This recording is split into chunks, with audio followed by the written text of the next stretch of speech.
రక్ష రెండవ భాగం. చరిత విషయం పాతపడిపోయింది. వారం రోజులకు వచ్చి మళ్ళీ తన సీట్లో కూర్చుంది. అందరూ తేలికగా నిట్టూర్చారు. ముఖ్యంగా మేనేజర్ గారు. ఈరోజు పని ఉందని త్వరగా వచ్చాను. అప్పటికే వచ్చిన లలిత తన సీట్లో కూర్చుని టైప్ చేసుకుంటుంది. ఆవిడ చిరునవ్వుతో విష్ చేసింది. తలాడించి వచ్చేశాను. ఏమిటి త్వరగా వచ్చేశారు? ఏం త్వరగా వచ్చే హక్కు మీకే ఉందా అన్నాను పదునుగా.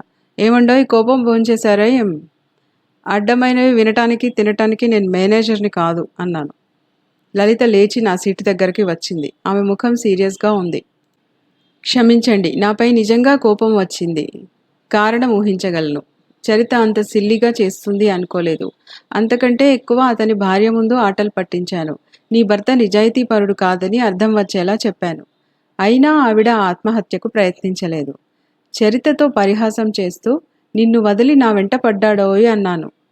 తన ప్రేమ నిష్ఫలమైతే జీవించటం వృధా అని చీటీ రాసిందండి. ఆవిడ ప్రాణం పోతే? ప్లీజ్ ఆ మాట అనకండి. తలుచుకుంటేనే వెన్ను జలధరిస్తుంది.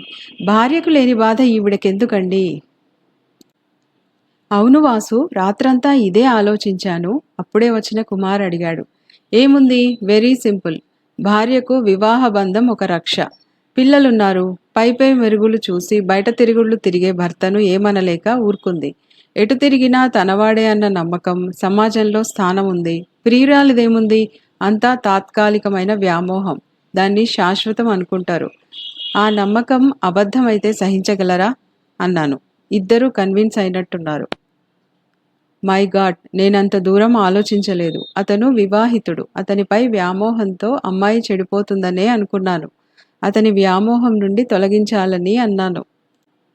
ఇక మీదట ఇలాంటి పరిహాసాలు ఆడకండి అన్నాను. ఒక్కరొక్కరే రావటం మొదలుపెట్టారు ఆఫీస్ స్టాఫ్. ముగ్గురం మా సీట్లలోకి వెళ్ళిపోయాం. మన నాగరికత ఒక్క సెక్స్ విషయంలోనే ముందంజ వేసిందేమో అనిపిస్తుంది.